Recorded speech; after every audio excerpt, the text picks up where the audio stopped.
these lives were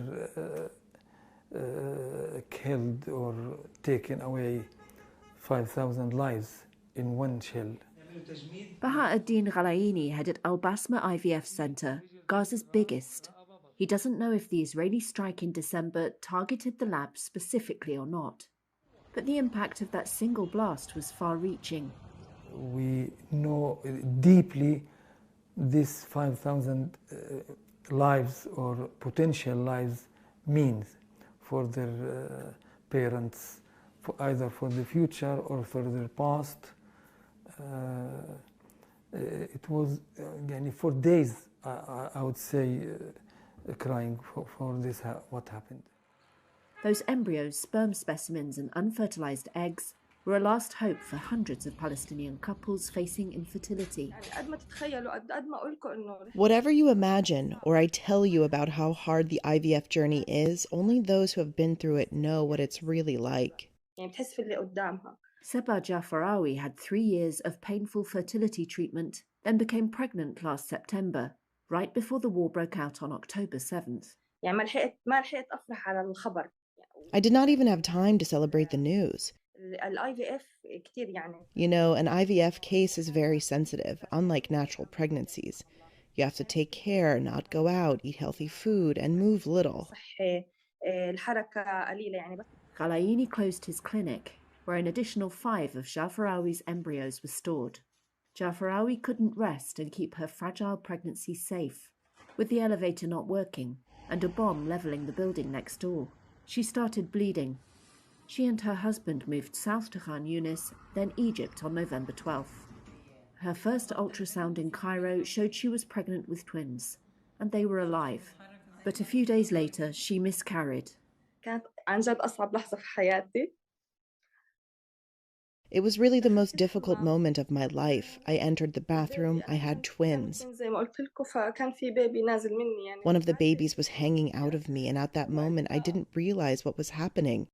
I was screaming and shouting, and I was exhausted. My mother wasn't with me, so the first thing that I said was that I wanted my mother. I was really tired. My situation was extremely difficult going through all this without my parents. At least 9 clinics in Gaza performed IVF. Most frozen embryos in Gaza were stored at the Al Basma Center. Even before the strikes, Mohammed Ajur, Al Basma's chief embryologist, says he struggled to get supplies of nitrogen to top up the specimen tanks. Electricity was also cut off. But he says they can't give up on the couples who need them. We should return, and we will return, and we will rebuild all these destroyed things. We will be a torch and beacon for the people who lost hope, so we restore the hope to them with God's strength.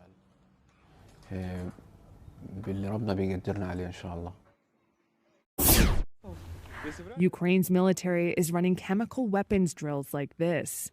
As it says, Russia is ramping up the illegal use of riot control agents on the front to clear out trenches. One infantryman says a drone dropped a tear gas grenade on his trench in the Eastern Front in January. I didn't get hit hard by it because I quickly put on my gas mask, he says. It's not lethal, but it disturbs and knocks you out. It makes it very difficult to carry out your duties once you've inhaled it. More than 2 years since its full-scale invasion, Russian forces are advancing slowly but steadily in the east. Kyiv has recorded around 900 uses of riot control agents by Russia in the past 6 months, a number that goes up every month. According to Colonel Sergei Pakimov, he's Ukraine's acting head of the military's atomic, biological, and chemical defense forces. 500 troops needed medical care after exposure, and at least one died after suffocating on tear gas, he says. In addition to demoralization, the person loses physical ability. He can't see. He can't breathe. Everything is irritated. Yes, it is temporary. But it is the very moment the enemy can use to take over this position or another. The International Chemical Weapons Convention bans the use of agents such as tear gas on the battlefield. Both Russia and Ukraine are signatories. That it's still being used, that it's still being engaged. It is deliberate agreement by Russian seniority to break the Chemical Weapons Convention. Lenny Phillips is a senior research fellow on chemical weapons at the Royal United Services Institute in England.